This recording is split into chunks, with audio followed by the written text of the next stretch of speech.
Blanca, Yuti, bienvenida a Creativo, ¿cómo estás? Bien, ¿y tú, Roberto? Bien, encantado de conocerte, y feliz de que estés aquí. Vienes llegando de París, me estabas Vengo diciendo. llegando de París y me encanta conocerte y me encanta tu acento de Monterrey.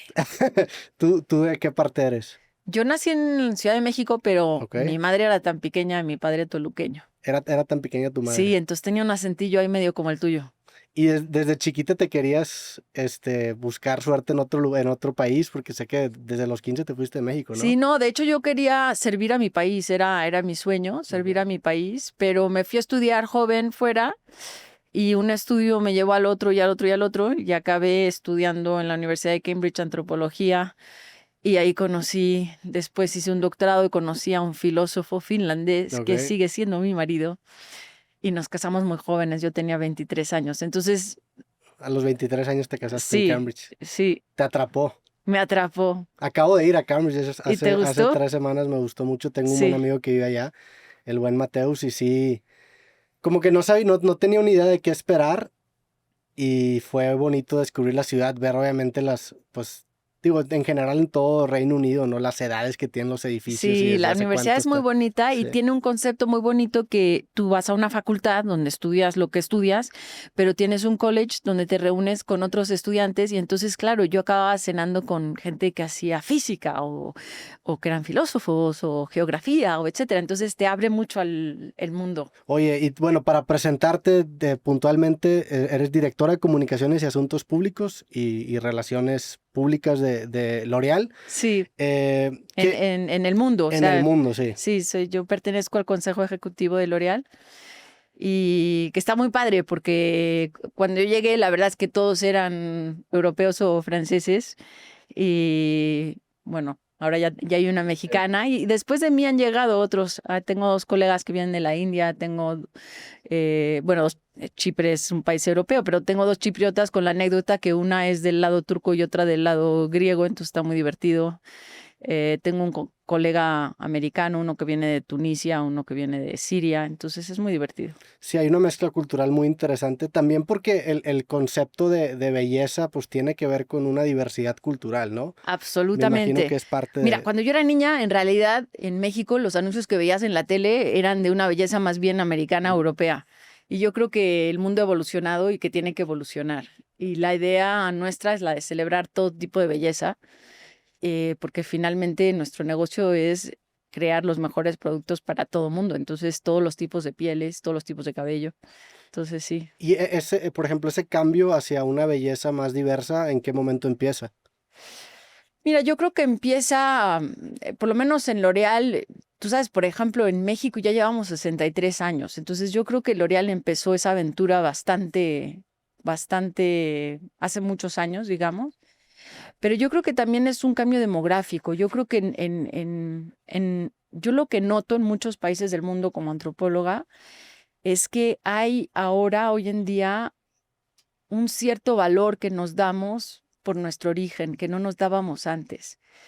Y eso tiene que ver con cambios demográficos. México es un país grande, es un país creciente, un país lleno de energía, lleno de jóvenes, somos 130 millones.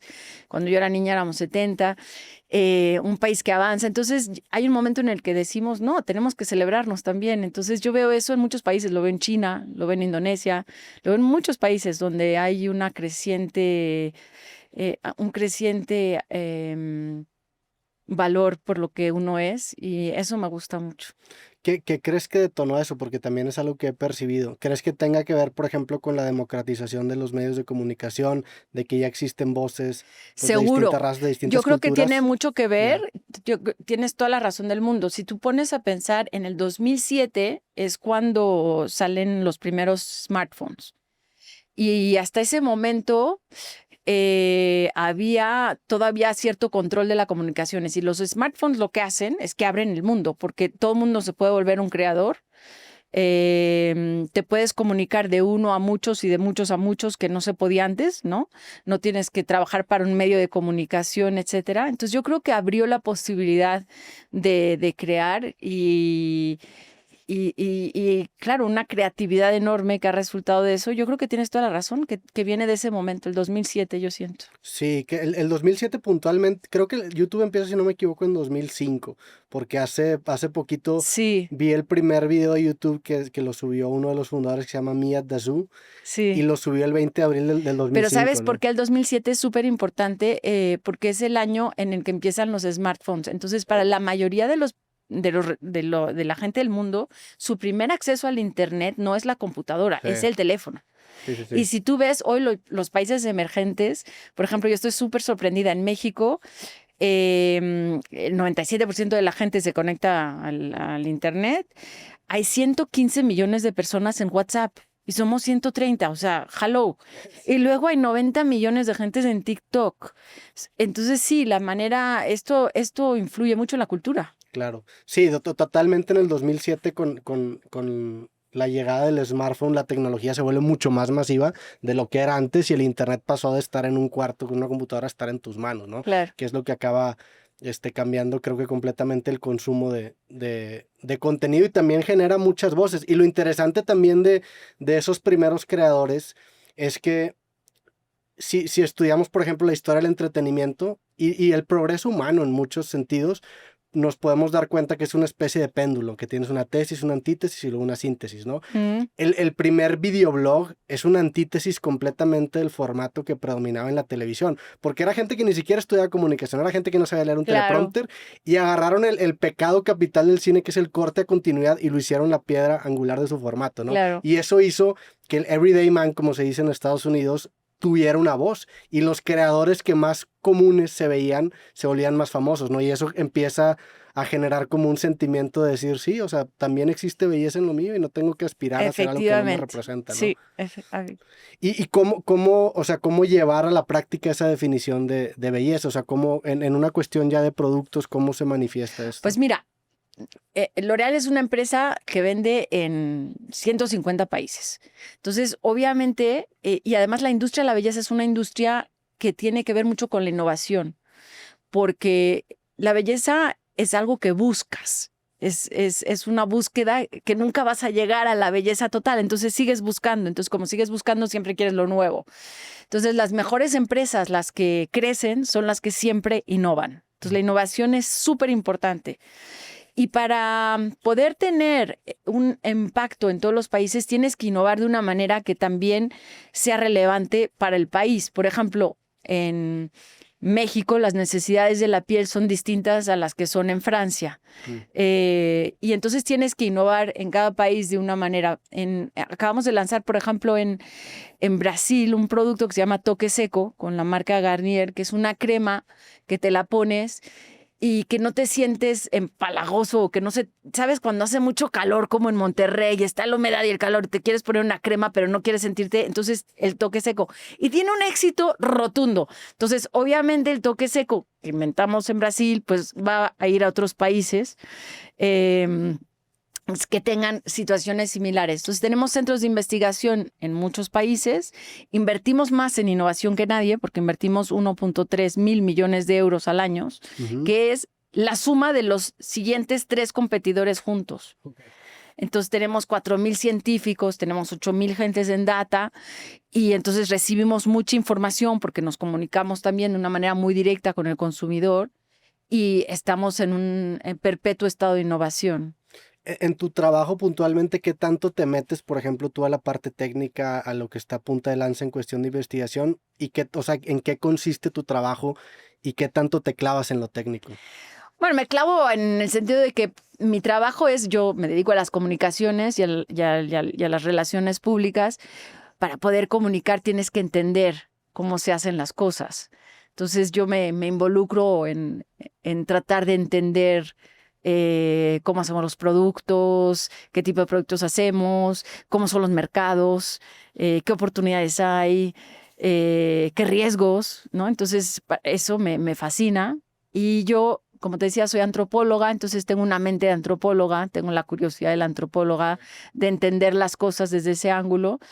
Y luego mi trabajo es contar historias sobre lo que hacemos, siempre obviamente basadas en la verdad y ¿no? Tienen que ser, para mí, la realidad es muy importante y ser auténtico y ser verídico, entonces me dedico a contar lo que hacemos. También porque es un tema que se relaciona pues con el mismo ser humano, ¿no? Abajo estábamos platicando sobre el tema de la belleza ligado a un tema de salud y me estabas platicando, por ejemplo, el tema de longevidad que hoy en día está en punta de lanza.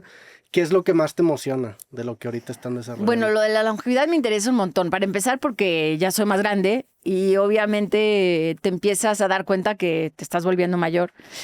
Y tú sabes, en los 50 la gente tenía una expectativa de vida 30 años menor a la que tenemos hoy en el mundo. Hoy vivimos 30 años más y en unas décadas vamos a vivir 30 años más aún. Entonces, eso forzosamente tiene un impacto en el individuo y en la sociedad, porque si vas a vivir más años, vas a tener, pues a lo mejor más relaciones de pareja, o a lo mejor más carreras, o a lo mejor, ¿me entiendes? Va a cambiar la dinámica de la sociedad y ya la vemos que está cambiando porque vivimos más, podemos alargar las cosas. Y al mismo tiempo que vives más, hay cosas que no puedes cambiar del todo. Por ejemplo, la edad a la que tienes bebés o la menopausia no cambia mucho. Okay. Entonces, eso también impacta un poco cómo te vas a organizar en la vida, pero vas a vivir más tiempo. Y vivir más tiempo no es solo cuestión de vivir más tiempo, hay que darle más años a la vida, pero también más vida a los años. Hay que vivir bien. Claro. Y entonces, para vivir bien, pues te tienes que cuidar. Y eso involucra, tú tienes una edad cronológica, que es la edad que tienes de tu nacimiento, pero tienes una edad biológica que puedes impactar. Por ejemplo, yo veo que tú tienes tu anillo hora y entonces obviamente estás viendo que duermes bien, seguro harás ejercicio, lo que comes, si no fumas, etcétera. Todo esto va a impactar tu edad biológica. Y luego todavía hay una edad psicológica. Yo te decía que yo tengo 57, pero yo me siento de 35. Entonces, quieres también verte y sentirte bien. Y la belleza tiene un papel importante. No solo la belleza que tenemos hoy, que te ayuda a tener cremas y productos que pueden parar un poco el envejecimiento y que pueden, por ejemplo, un maquillaje te puede dar un glow, un aspecto más juvenil, ¿me entiendes? Te pueden ayudar con el reflejo y con las texturas a ser más joven, pero en el futuro vamos a poder también hacer cosas con la epigenética. Vamos a poder impactar las mitocondrias de las células y demás para impactar también tu edad cronológica. Entonces, a mí esto me parece súper importante, súper interesante y me encanta que L'Oréal esté muy metido en esto. ¿Qué te dice a ti todo esto de que seamos o que podamos meternos a ese nivel del ser humano? O sea, ya por ejemplo jugar con el tema de genética. O sea, ¿qué te dice eso de nosotros? O sea, existencialmente hablando, ¿vamos a llegar a un punto en donde vamos a llegar a la velocidad de escape y vamos a hacernos inmortales? O sea, ¿hacia allá va o cómo está? Yo no creo que nos vayamos a hacer inmortales, yo creo que no, pero...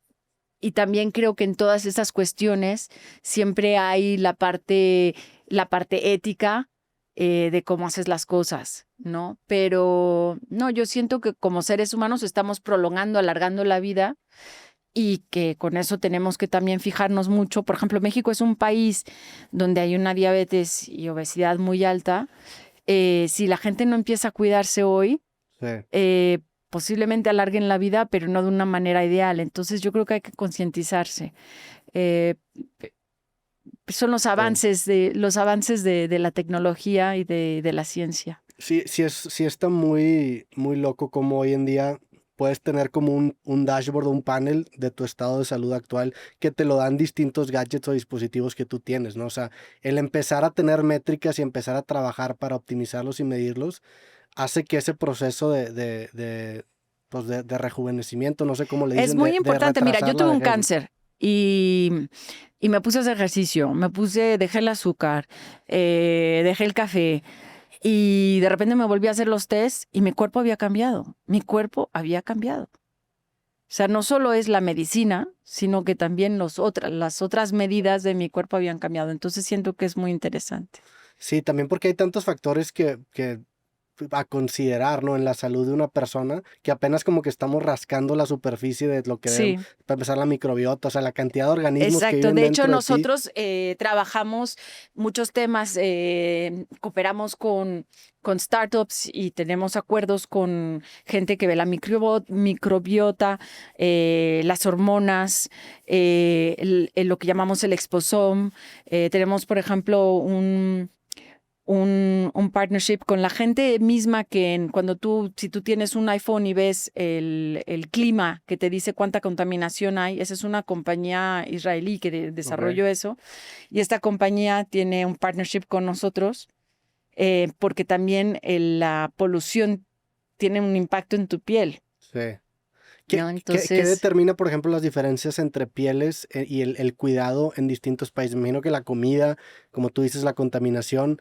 La contaminación, el sol. En México, en la Ciudad de México, por ejemplo, tenemos un UV muy fuerte porque estamos muy arriba del nivel del mar.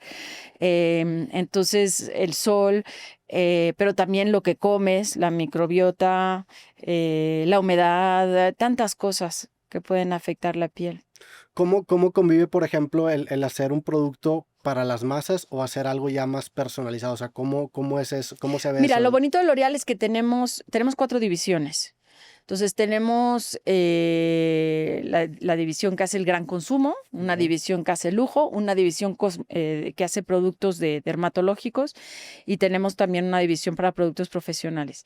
Y luego tenemos los 4,000 científicos que te decía que apoyan a todos. Entonces podemos desarrollar moléculas, por ejemplo, desarrollamos una molécula que se llama UV-Immune, que es la que mejor protege contra los rayos del sol y que son moléculas que de repente te tardas 20 años, pero cuando las sacas es increíble. Tenemos otra cosa que se llama Melasil y es una molécula que trabaja con tu piel para que no tengas manchas. Entonces no te desmancha, sino que trabaja con tu piel para que sea tu misma piel la que te ayuda. No es una sustancia de blancamiento, es lo contrario, es algo que te hace la piel homogénea y respetando tu piel. Entonces, todo esto lo desarrollamos en nuestros laboratorios y lo podemos aplicar a nuestros productos. Después tenemos muchas herramientas de diagnóstico. Y a través de las herramientas de diagnóstico te podemos decir qué tipo de piel, qué tipo de pelo, y entonces te podemos guiar con los productos. Y ahora también ya tenemos diagnóstico a través de tu celular. Por ejemplo, tenemos una tienda que se llama Noli, que la empezamos en Inglaterra y que después la abriremos en otros países. Y tú, con tu foto te dice, por ejemplo, a mí me dice, tú tienes tendencia a hiperpigmentación. Y es total, o sea, yo me hice la cosa y era era súper exacta. Sí. Entonces me dice, y aparte lo que era bonito es que además me decía, ok, tú tienes hiperpigmentación, tienes la piel más bien seca, y luego me decía qué tipo de productos quieres, qué tanto quieres gastar, entonces me puedes recomendar productos que yo puedo pagar o si me quiero dar un gusto, uno más caro, uno menos caro, y también qué tipo de rutina. Entonces te puede personalizar muchísimo. Tenemos una cosa también que se llama Beauty Genius. No sabía que existía eso, qué interesante. Sí, tenemos una cosa que se llama Beauty Genius, que es en L'Oréal París, y es un asistente de belleza que te da consejos. Tú le dices, oye, Beauty Genius, tengo una cena y no sé qué ponerme o tengo este problema. Y la lanzamos hace menos de un año, ya tenemos 400,000 conversaciones. Entonces, en realidad hay mucha tecnología, tenemos mucha tecnología. Sí, estas herramientas de diagnóstico, o sea, con una cámara, por ejemplo, te puede ver la cara y te dice a qué tienes. Y tenemos diferentes, tenemos, por ejemplo, una aplicación para el acné que también ayuda a los jóvenes y que además te va indicando qué tienes que hacer, porque muchas veces el problema no solo es el diagnóstico, es seguir con el tratamiento. Entonces te puede ir ayudando. Entonces la Roche-Posay tiene una cámara para eso, tiene una app para eso.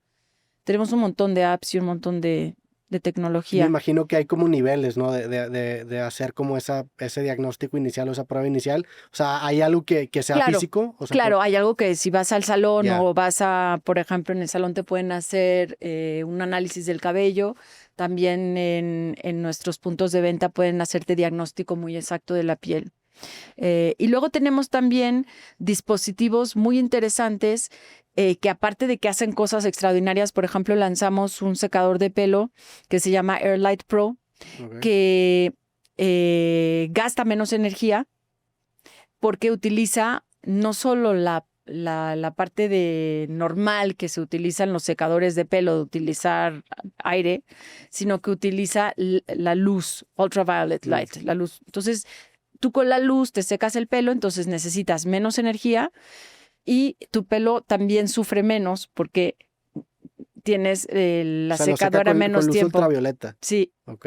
Sí, entonces es maravilloso. Entonces utilizamos mucha tecnología. Tenemos otro producto muy bonito que se llama el Hapta, que es un producto que desarrollamos junto con Google, que Google tenía una cuchara para la gente que tiene Parkinson, que Sí, si tú la usas se te ajusta, entonces no te pegas en la boca, y desarrollamos con ellos un sistema parecido para ponerte labial. Entonces, si tú tienes un problema de motricidad, pues puedes seguir poniéndote tu maquillaje.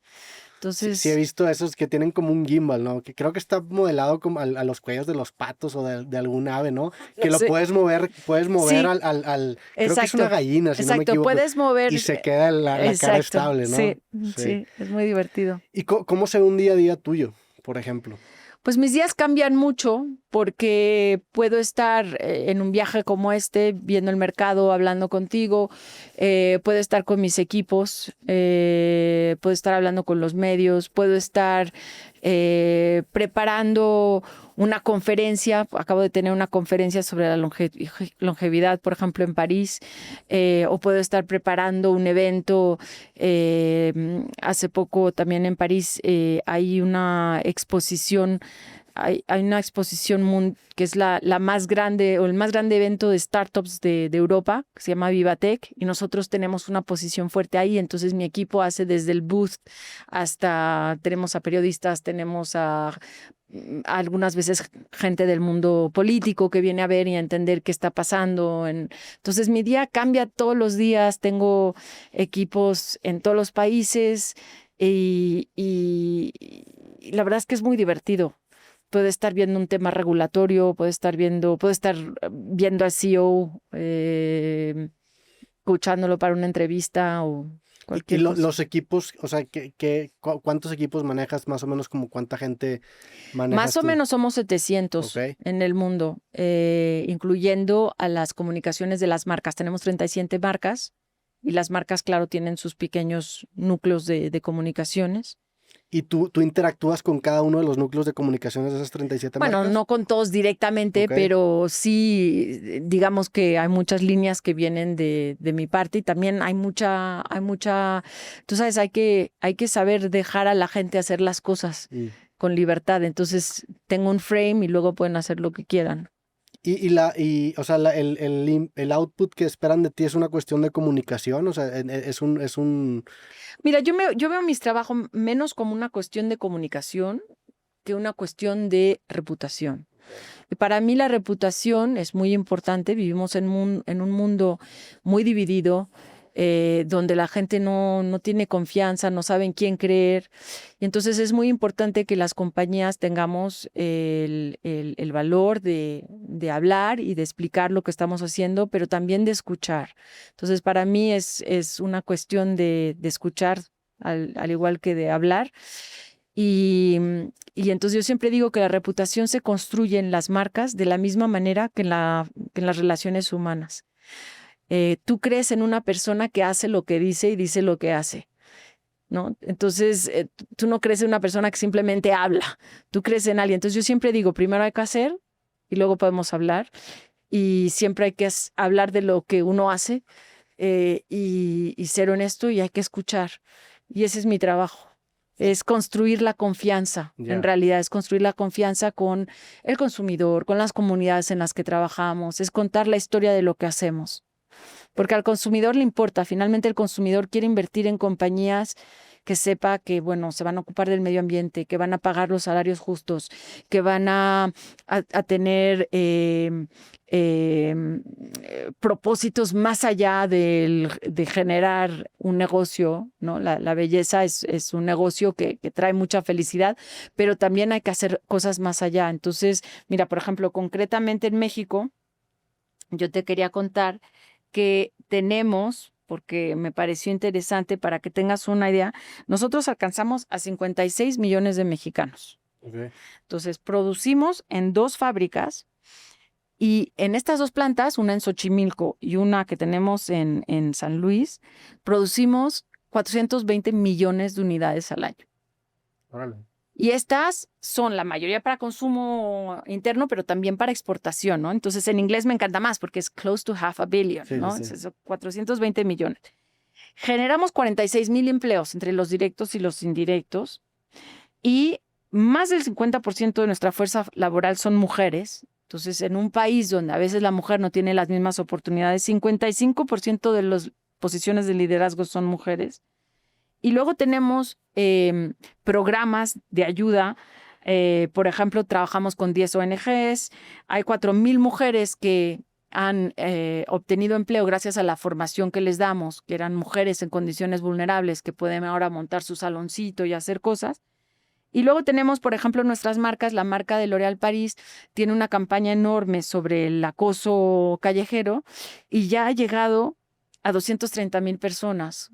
Entonces, hay que tener algo más allá de simplemente querer generar un negocio por generar un negocio. Sí. Nunca había visto la comunicación de una empresa de esa manera. O sea, eso que dices de que, pues finalmente lo que te genera confianza es una empresa o una persona que dice lo que hace y hace lo que dice.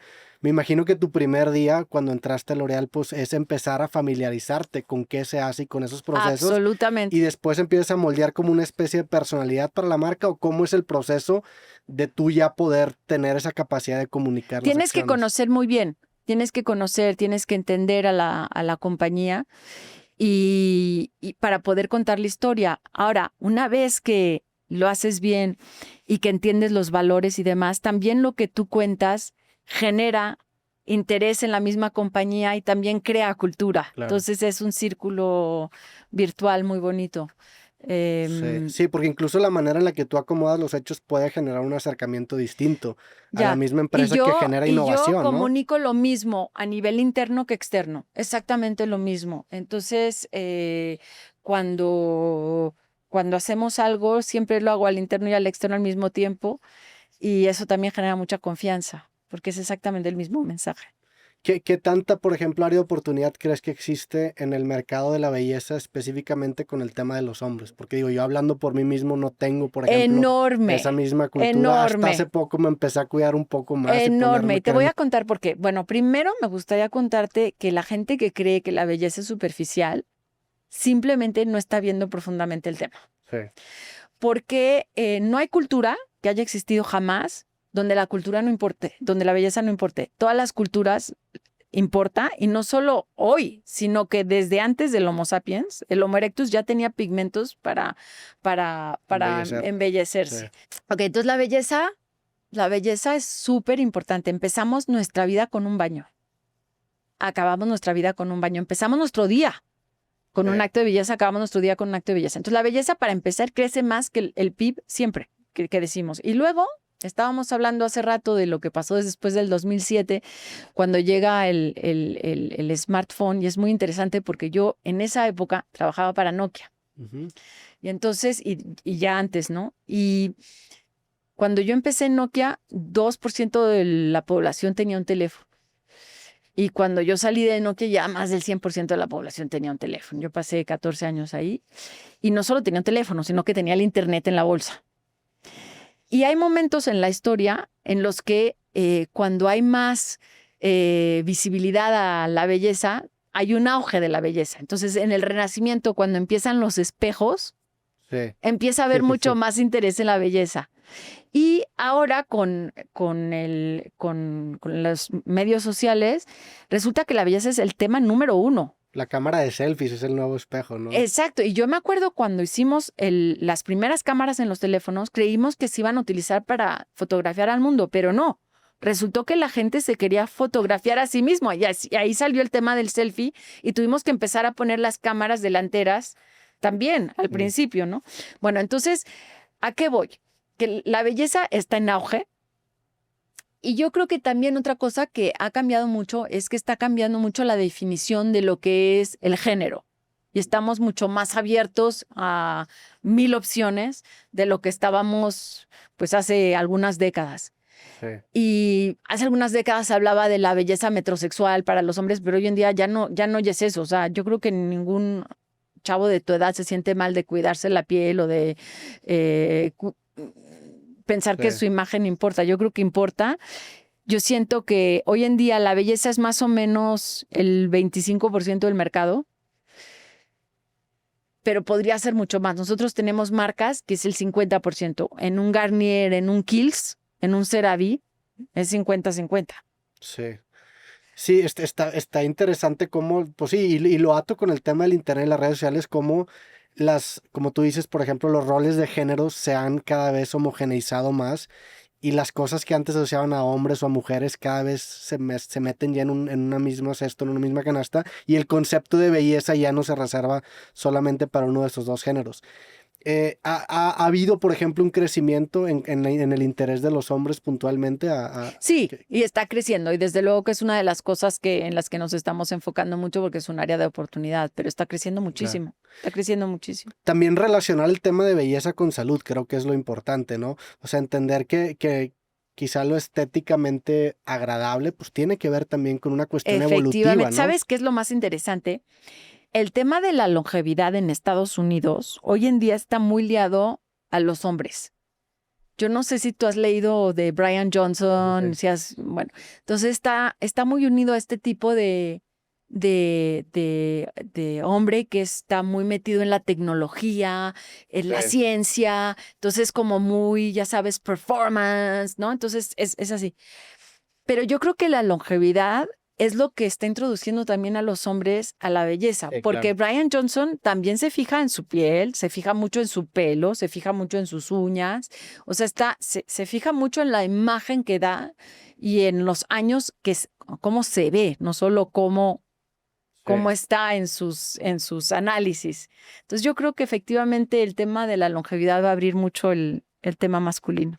Sí, es como el storytelling, ¿no? Para entrar a la demografía quizá más varonil, que sabes que atrae a muchos hombres por su forma de ser, por la manera en la quizá Posiblemente. analítica o Sí, medibles, que cuando sí, menos a mí, o sea, yo me estoy proyectando, para mí fue lo que me metió al sí, tema, empezar a medir mi cuerpo de ciertas maneras y optimizar esas métricas que por consecuencia traen claro. una, no obsesión, sino un fijamiento, vaya, en verte mejor, ¿no? Sí, se me hace interesante. En tu caso, por ejemplo, ¿qué es algo en lo que te estás clavando? ¿Te gusta, por ejemplo, tú usas algún tipo de aparato? ¿Qué haces para mantenerte joven? Pues mira, como te decía, me cuido con los productos de L'Oréal y cambio mucho de productos porque como puedo probar inclusive los productos que no han salido, pues voy probando demasiados. Y de hecho me acabo de hacer un test. Tenemos una cosa que se llama Cell Bioprint, que es un análisis de tu piel. It's a lab in a chip. Ok. Que antes te tomaba un día entero y ahora te podemos hacer ese análisis. Precisamente hablábamos de los diagnósticos, te podemos hacer un análisis de las proteínas en tu piel y con ese análisis podemos ver qué le da cronológica de tu piel. Y la estimamos unos 3 años antes o después, no nos vamos muy lejos para que sea estadísticamente correcto. Y a mí me salió que mi piel es 3 años menor de lo que soy. Entonces estaba yo feliz, pero obviamente me cuido del sol, Sí. tomo agua, como bien, duermo. Sí utilizo algunos aparatos a veces y me voy a mis faciales, hago ejercicio. Es un poco de la constancia. Para una persona que no está nada metido en el tema, ¿cuál sería el primer paso que se le podría recomendar? O sea, por ejemplo, el tema del bloqueador o qué sería. El bloqueador es súper importante porque lo que te envejece más rápido es el impacto del sol. Entonces el bloqueador es súper importante.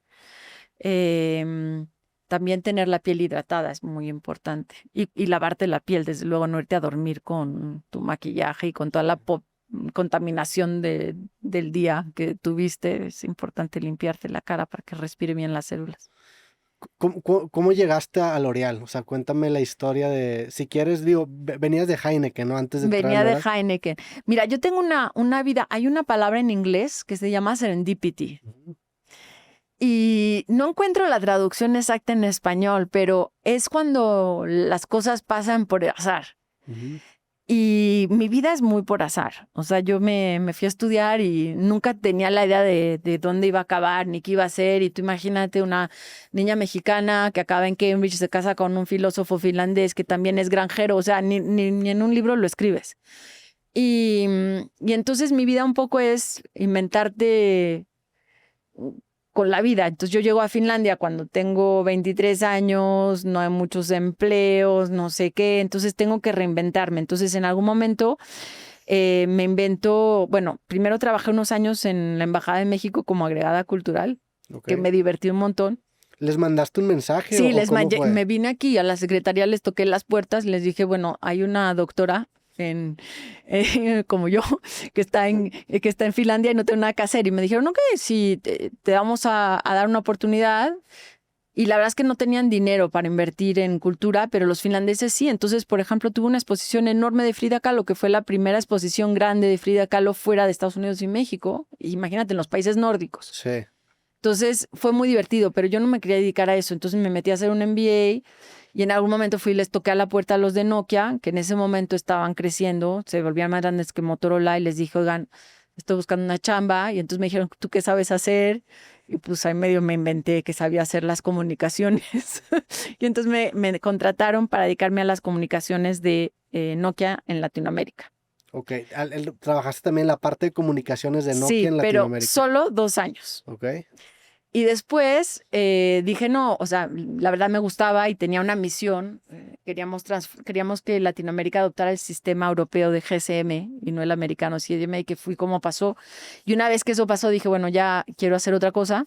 Y entonces yo no conocía mucho del medio del inversionista, pero me interesó y entonces me fui a Investor Relations y me dediqué a relaciones de inversionistas sin saber nada de nada. Pero a ver, antes de pasar a eso, explica otra vez lo de GSM, esa diferencia Bueno, era simplemente una diferencia tecnológica. tecnológica, en infraestructura tecnológica, hacia qué camino tomar. Sí. ¿Era un tema así? Era un tema así y Latinoamérica optó por el sistema europeo, que obviamente le convenía a las empresas europeas como Nokia para poder estar, aunque Nokia también produjo tecnología CDMA, pero le convenía más a Europa. Y ahí tú agarraste el rol de comunicar Sí, yo esa comunicaba. intención. Sí, y los beneficios de la tecnología y demás, ¿no? Que sí tenía beneficios, era más barata, era más eficiente, Entonces fue muy divertido, pero... Pero esa habilidad, por ejemplo, antes de Nokia, ¿la habías desarrollado o ejercido en algún Pues mira, otro yo creo que es la trabajo? misma que tú tienes, mi querido, que es, a mí lo que me gusta es conectar con la gente, es entender a la gente. O sea, en realidad, yo creo que el hilo común de mi vida es un amor por la gente y es un amor por entender al prójimo y por meterme en sus zapatos. Entonces, cuando entré después de hacer lo de comunicaciones y meterme al mundo de inversionistas, yo no sabía nada de ese mundo, pero te tienes que meter en la cabeza del inversionista, tienes que entender cómo funcionan ellos.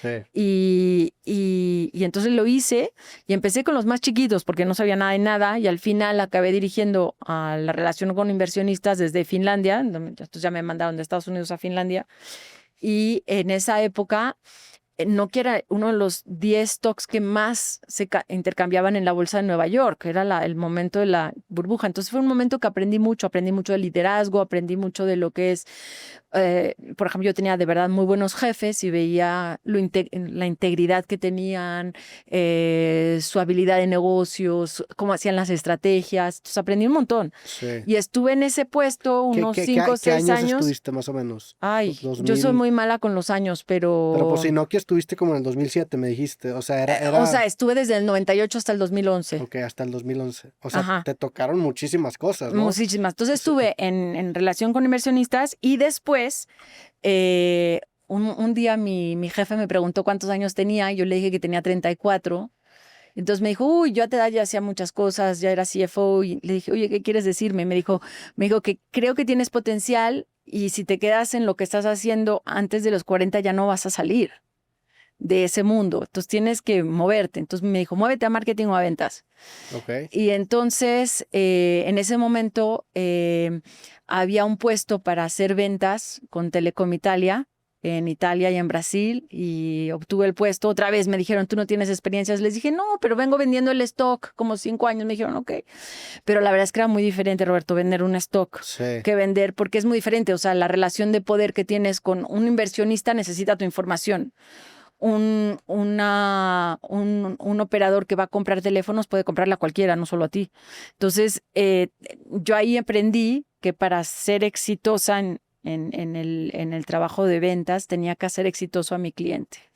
Y entonces aprendes, con cada posición he aprendido cosas muy importantes y como te digo, son muy humanas, en el sí. fondo son muy humanas.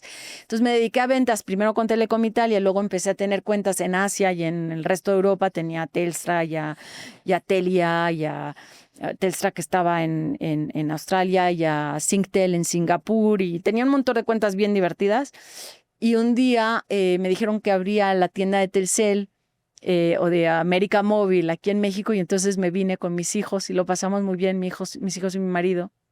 Y entonces volví a México muy feliz y pasé unos años aquí haciendo eso y de repente Nokia me llamó y me dijo que querían que yo dirigiera marketing para Nokia Mobile Phones. Y les dije, pero nunca he hecho marketing. Me dijeron, pero lo haces muy bien. Y otra vez tuve que aprender todo, pero yo lo que sé hacer es crear buenos equipos y hacer muy buenas preguntas. Y si tengo equipos muy competentes, hacemos muy buenos resultados. Sí, o sea, me llama mucho la atención tanto la parte de, a ver, definitivamente, pues la reputación que tú te has construido y la carrera que tú llevas, pues la respalda el trabajo que has hecho, ¿no? Sin embargo, también has tenido esa oportunidad de abrirte tú las puertas y ponerte en posiciones en donde sabes que con trabajo puedes llegar muy lejos. Sí, ¿Cómo es ese acercamiento? O sea, ¿es una cuestión de seguridad? ¿Es una cuestión de ponerle atención a aspectos positivos? ¿Es una cuestión de pena, o sea, de confianza? es una buena pregunta. ¿Cómo es Mira, eso? yo creo que yo me tuve que crear todo porque yo llegué a un país donde, por cierto, no había extranjeros y tuve que empezar de nada. Entonces, bueno, también Finlandia, llegué, ¿te refieres? sí, pero Ujú. también llegué a Cambridge de la misma manera, pero en todo caso siempre he tenido que reinventarme, siempre he tenido que afrontar las cosas y abrirme. Y una cosa que entendí muy joven es que yo soy quien soy y juego con las cartas que me dio la vida. Entonces no pretendo ser otra persona, soy chiquita, picosita, mexicana, morenita, soy lo que soy y me presento tal cual. Y, y la curiosidad y el interés genuino por el prójimo, yo creo que son las cosas que me han llevado, y la creatividad, soy también muy creativa, Sí. me han llevado y he podido, pues como ves, tener carreras muy diversas en industrias muy diversas, porque pasar de ser diplomática, pasar a una empresa tecnológica y luego pasar a, bueno, también estuve en Robio, que es la empresa que Sí, hace Angry Angry Birds, Birds ¿no? y Sí. me dediqué ahí a hacer la película. Entonces Ok. pasé a entretenimiento y luego pasé a cerveza y en Heineken ya no hacía ni ventas ni marketing, que es lo que había hecho en Robio también, sino que hacía sostenibilidad y también comunicaciones y relaciones públicas. Entonces, toda la estrategia de sostenibilidad de Heineken la hice yo en su momento. Y otra vez es curiosidad y es saber crear una visión que la gente le parece interesante y entonces tienes equipos que formas tribus, Sí. digamos, de gente que quiere seguirte y puedes mover el mundo así. También se me hace interesante relacionar esta parte de cómo tú describes la manera en la que puedes llevar la comunicación o generar una línea de comunicación en L'Oreal, pero también la hora de cómo o la manera en la que tú agarras la confianza para perseguir lo que quieres, ¿no? Porque finalmente tanto en el tema empresarial como en el tema personal, todo empieza, cuando menos es mi opinión, de un autoconocimiento, de entenderte quién Total, eres, de no total. querer ser otra persona, entender tus fortalezas y tus debilidades y utilizar incluso tus debilidades como un elemento característico de un estilo, ¿no? Hay, por Absolutamente. ejemplo, cantantes que no son muy ortodoxos, pero tienen una voz distinguible que saben presentar sus defectos como aciertos. Esa parte de Tienes toda la autoconocimiento, razón. Yo me conozco eso muy es, bien y eso también lo utilizo al formar equipos. Primero, mi filosofía, tanto como madre como jefa, siempre es potenciar la parte positiva de cada persona ¿Me entiendes? Es potenciar lo que les sale bien y lo que les gusta. Entonces, en lugar de fijarme en lo que no les sale bien o no les gusta, me fijo en lo que les sale bien y potencio eso. Y siempre les digo que les busco un ambiente donde su alma pueda cantar, donde estén felices. Y entonces ahí ya sabes que te van a dar lo mejor de sí. Y esa fue mi filosofía con mis hijos.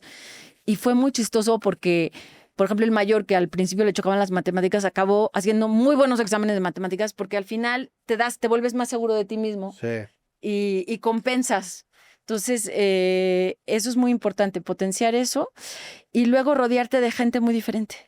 Entonces yo siempre me rodeo de gente, yo como soy muy creativa y tengo muchas ideas, necesito gente que me organice un poco los horarios y demás. Entonces tengo unos sistemas buenísimos para las juntas y para que todo corra rápido y eficiente y demás, pero para eso necesito gente que esté a mi lado, que sea más estructurada y me ayude. Entonces siempre es cuestión de buscar las combinaciones ideales. Sí.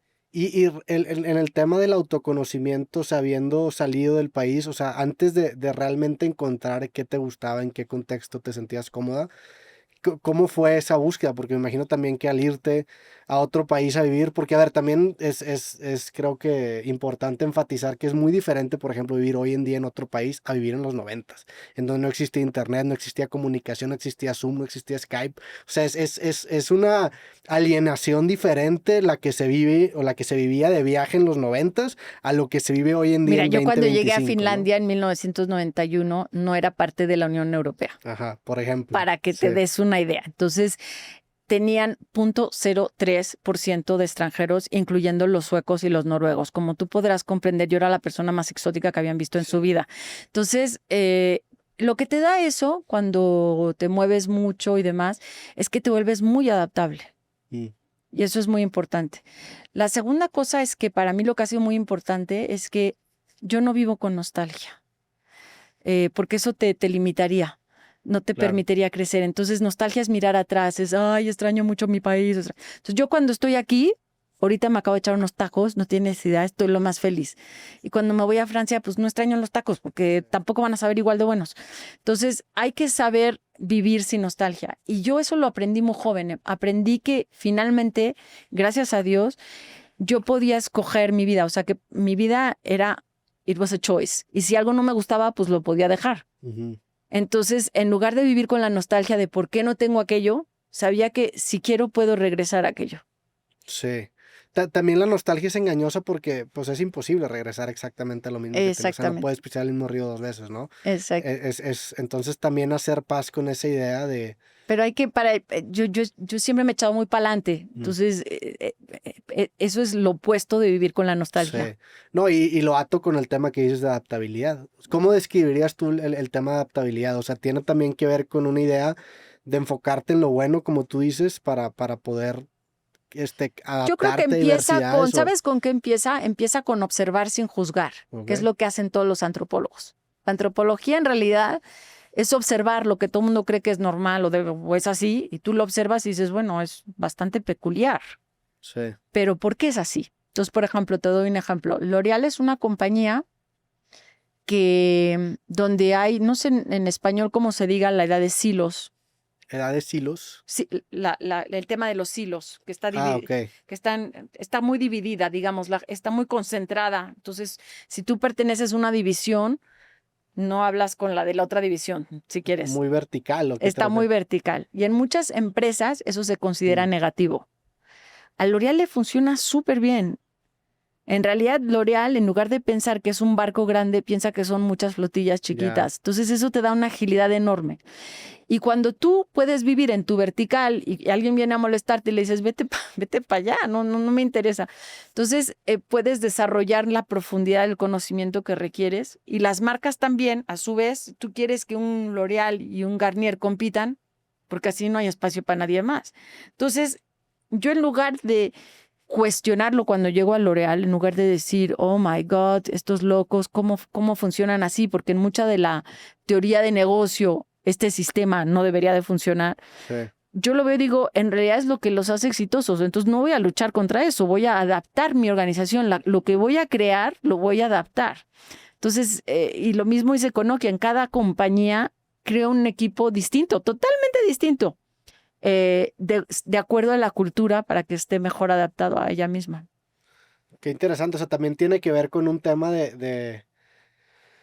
digo, si lo metemos a un tema muy personal, pues de una aceptación también de lo que no puedes cambiar, ¿no? O sea, porque también cambiar la estructura de una empresa así de grande, pues es imposible, ¿no? Tienes que Aparte, encontrar... ¿por qué? Es y una aparte empresa funciona, sí, maravillosa. aparte... Es una empresa maravillosa sí. que, o sea, es una empresa increíble porque yo no he encontrado años en los que crezcan menos que el mercado. O sea, la mayoría de las empresas tienen años buenos y años malos y esta solo tiene buenos. Entonces dices, aquí hay algo muy especial. Entonces, ¿por qué lo voy a cambiar? Al contrario, tengo que entender cómo funciona y luego quizás añadirle. También yo Sí. le puedo proponer cosas y entonces es muy divertido. Sí, y tiene que, pero a lo que me decías, iba en contra de los conceptos que tú tenías, por ejemplo, como organización, ¿no? O sea, O de la literatura de negocios. exacto, o sea, el tener esa capacidad de decir, bueno, no importa esto, vamos Vamos a a entenderlo. entender esto que es nuevo, que es Entonces, ajeno claro, a yo mí. dije, aquí funciona, las cosas Sí. funcionan. Entonces tengo que entender cómo funciona. Y una vez que entiendo cómo funciona, pues me adapto. Entonces, eso me permite, mi adaptación es muy rápida cuando llego a una empresa, porque además, date cuenta, he estado en tecnología, en entretenimiento, en cerveza y en belleza, pero en distintos países. O sea, cuando yo me muevo a Francia, es un nuevo Sí, país, nuevo país. una nueva compañía, una nueva cultura empresarial, una nueva industria. O sea, todo era nuevo. Sí, Y como jefa de comunicaciones tienes que entenderlo bien rápido porque claro. estás formando mensajes. Entonces es cuestión de verdad, observar y sin juicio. Y esas diferencias, por ejemplo, sutiles en comunicar en distintos países, o sea, Es bien ¿cómo la importante porque aprendes? fíjate que, por ejemplo, los anglosajones pueden hablar de algunos temas de una manera muy distinta a los franceses o los mexicanos. Y yo tengo la ventaja de que como me puedo abstraer de todo, puedo pensar, ok, este mensaje que vamos a dar, ¿cómo me aseguro que el francés lo entienda, pero también el británico? ¿Y cómo lo logras? Bueno, porque he vivido en todos estos países, entonces ya más o menos, y soy Lo blindas, antropóloga, pues sí. entiendo cómo piensa la gente. Pero es la habilidad de saber extraerse de la cosa y verlo un poco desde fuera. Cuando estudiaste antropología, ¿pensaste que te iba a servir tanto?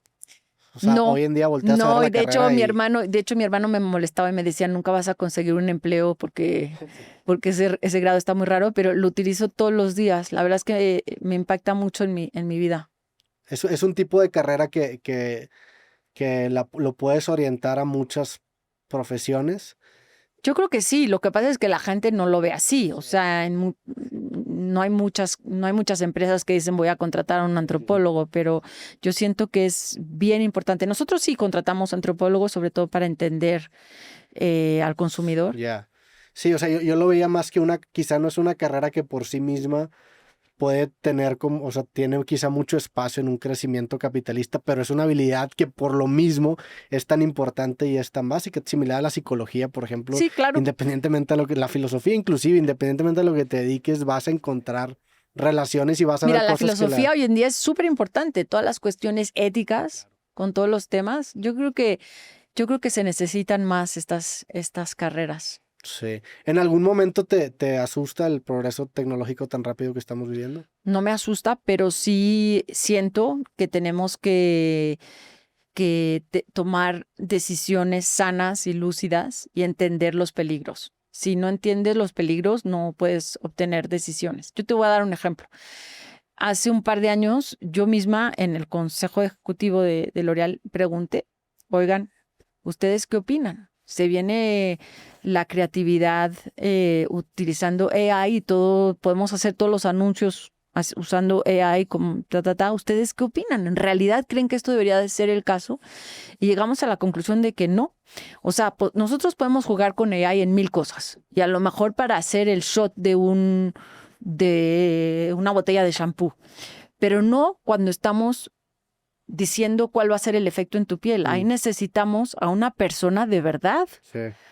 porque una crema, un labial, un shampoo, los vamos a aplicar en un pelo y en una... Entonces dijimos, no, Nosotros no utilizamos AI para generar imágenes de gente con producto. Eso tiene que ser el producto y la Sí. gente.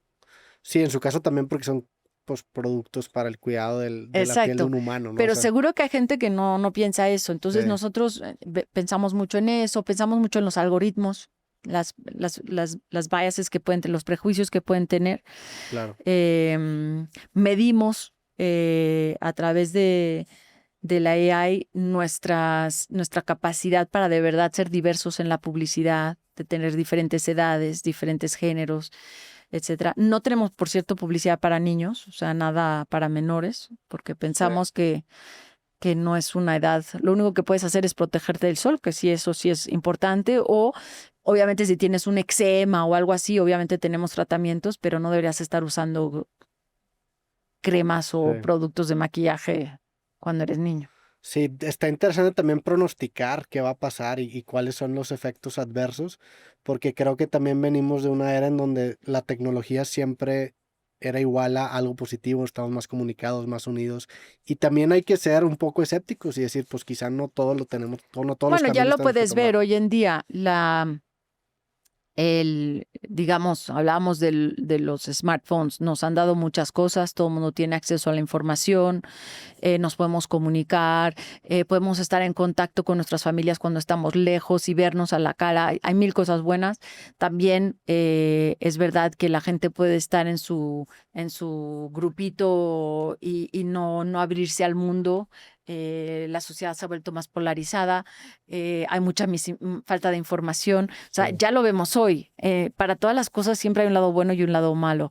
Yo digo, y lo digo lo digo inclusive en nuestra industria, que hay una cosa que es la cosmética, Ok. la ética de los cosméticos, la cosmética. Y para mí es muy importante como empresa conocer también los lados oscuros de la belleza. Digamos, cuando hay presiones para ser para ser de cierto tipo o de cierto peso o de cierto color, eso no debería de ser. Entonces, yo creo que es importante conocer los lados negativos para poder siempre estar donde está la luz, en tu publicidad y en tus acciones. ¿Cómo, por ejemplo, conviven los resultados que quizá podría arrojar algún algoritmo o algún estudio de mercado con ya un tema de valores de la empresa? O sea, ¿qué pasa cuando los números no coinciden Ah, contra no, lo... pues los valores siempre tienen que venir primero. O sea, nosotros tenemos valores muy fuertes y de hecho somos una de las empresas consideradas como las más éticas del mundo. Entonces los valores son súper importantes, los valores no los puedes perder.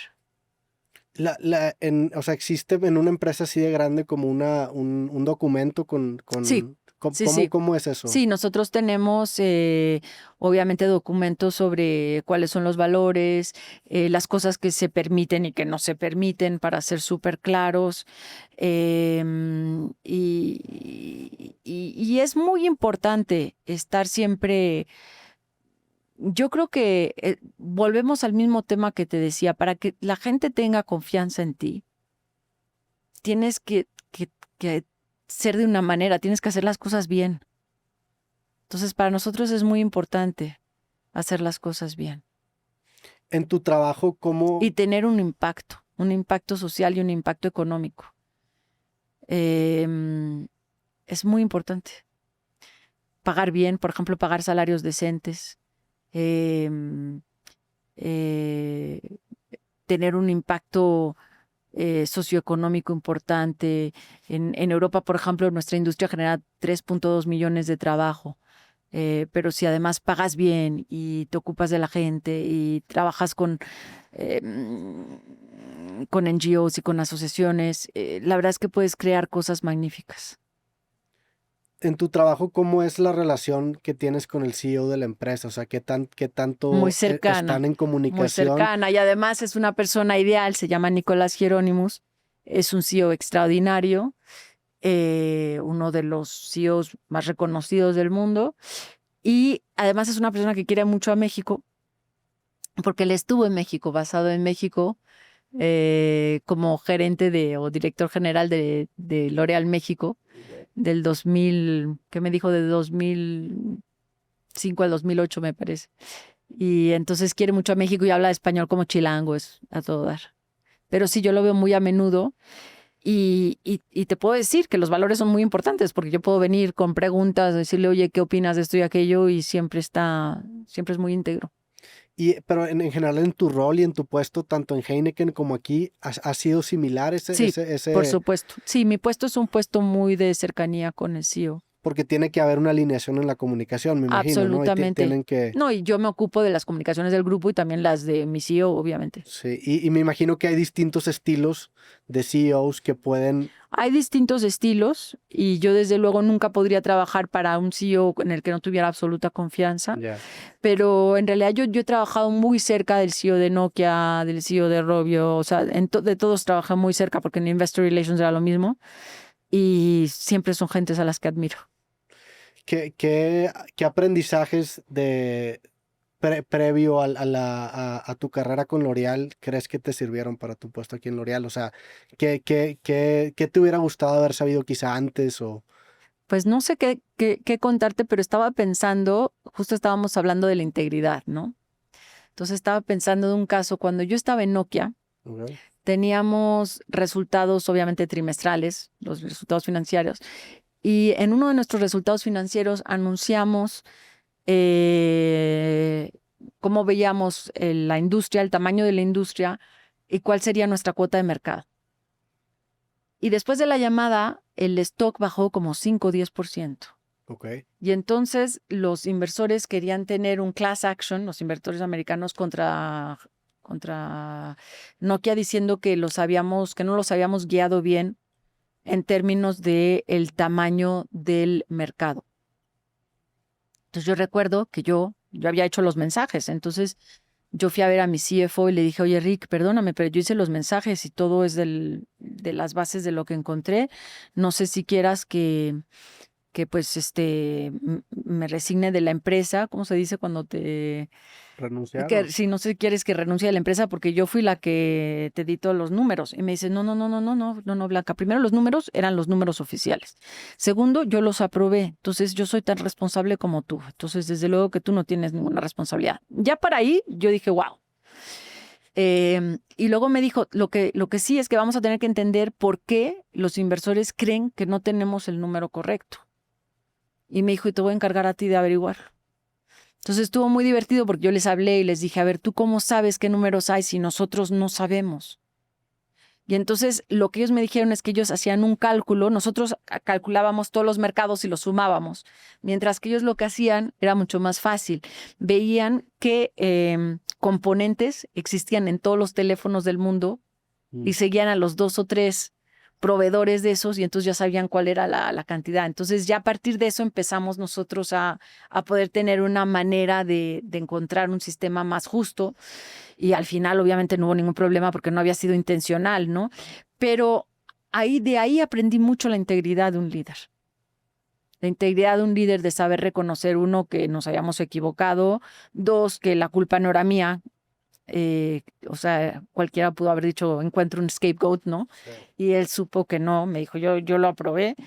Y el valor de decir, no, tú lo vas a arreglar. Y la verdad es que aprendí mucho de esa experiencia. De esa experiencia. También es importante, pues en ese sentido, el cómo afrontar el error, ¿no? O sea, en un sentido de que, pues en lugar de verlo como algo que te defines, bueno, qué puedo aprender o qué puedo hacer distinto. Y eso creo que genera tribus o grupos mucho más unidos, el que tengan esa capacidad de enfrentar una adversidad y encontrar el aprendizaje detrás. Sí. Y no buscar, como tú dices, scapegoats, ¿no? ¿Qué tan común, digo, no en L'Oréal, pero en general en tu carrera es toparte con gente que nada más está como cuidando el puesto y busca precisamente? Pues mira, en mi equipo no, porque me imagino que en muchas empresas existe, yo no lo veo mucho. La verdad es una empresa donde nos gusta mucho cuestionarnos, entonces no hay problema con equivocarte, te cuestionas y adelante. Pero yo procuro crear una cultura donde si te equivocas simplemente dices la regué. Sí. Y yo soy la primera que digo la regué, porque sí la riego. Entonces la regué. Y luego, ¿cómo vamos a salir de esta cosa? Y muchas veces aprendes mucho, y muchas veces inclusive se abre una nueva oportunidad. Sí. Entonces, yo creo que el error es humano. También creo que hay como un arte de cierta manera en, no diría defender el error, pero cuando menos verlo desde un punto de vista de, mira, yo con la información que tenía en ese momento y con el razonamiento que hasta en ese entonces me había funcionado, llegué a esta conclusión. ¿Fue un error? Pues sí, pero es muy diferente equivocarte Sí, así a equivocarte nada no, más porque exactamente. no hice la tarea, No, ¿verdad? no, y la verdad es que no debes, o sea, una vez te equivocas por una cosa y luego la segunda vez ya no Ya te no te equivocas puedes por la equivocar. misma.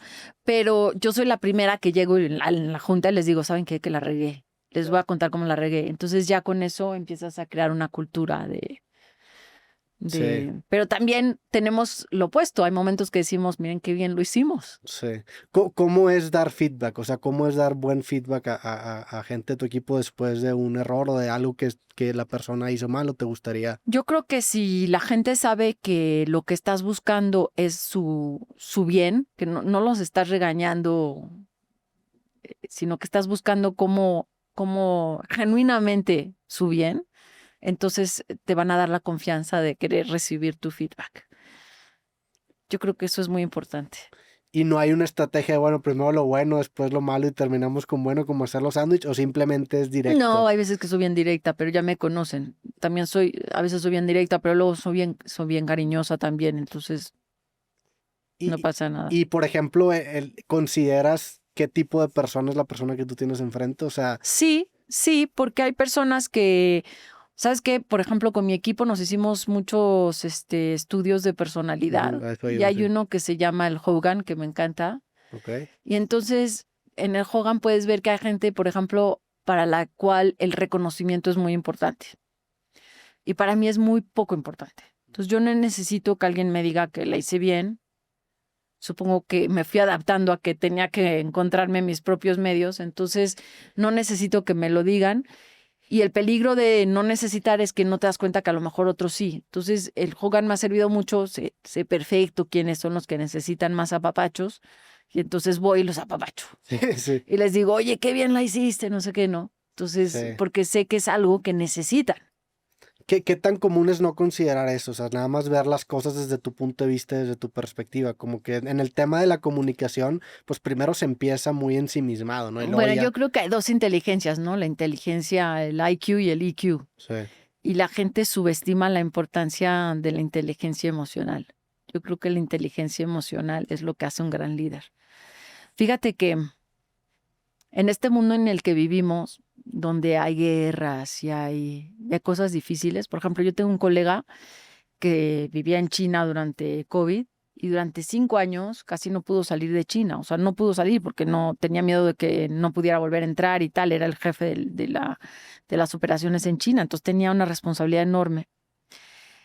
Y en algún momento uno de ellos me dijo, en las épocas difíciles, ves quién es tu amigo.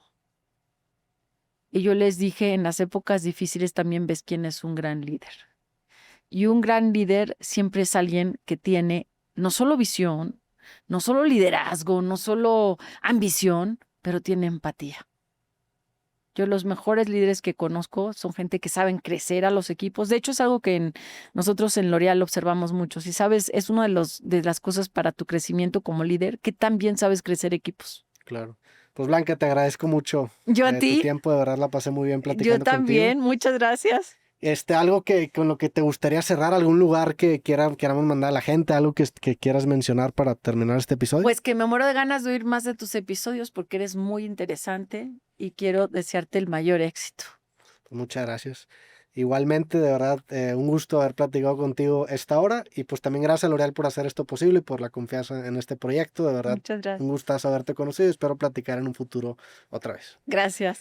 Y pues bueno, a toda la gente que escuchó este capítulo los agradecemos y nos vemos en el que sigue. Fuerte abrazo.